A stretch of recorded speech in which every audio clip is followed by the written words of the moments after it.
You'll know right away if this video is about you, because there won't be any names or accusations, just a quiet feeling in your chest, like someone said something a little too accurate.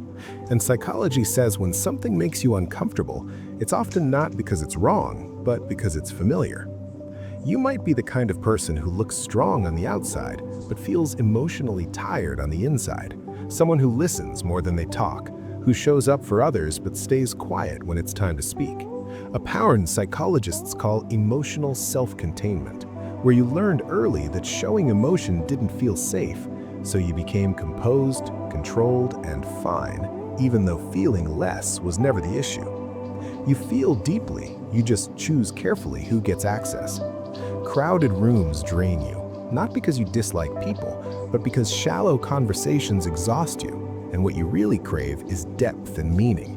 And that isn't loneliness, it's selectiveness. You notice details others miss, a shift in tone, a forced smile, a pause that lingers too long. And psychology explains this as heightened awareness, developed not as a gift, but as a survival skill. Which is why you understand people quickly and trust slowly, not because you're closed off, but because experience taught you not everyone is safe with your honesty.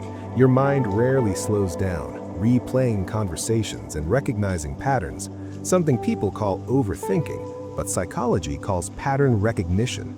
And that's why silence feels comforting to you, not empty, just clear. And here's what most people misunderstand. You're strong, not because you never broke, but because you did and became more aware. Because strength isn't being unaffected, it's understanding yourself. So if this feels uncomfortably accurate, if it feels like someone is quietly describing you, that isn't coincidence. Psychology says people who recognize themselves like this are self-aware, emotionally intelligent, deep thinkers who don't need to be loud to be powerful. And if you felt seen just now, you already know this video was about you.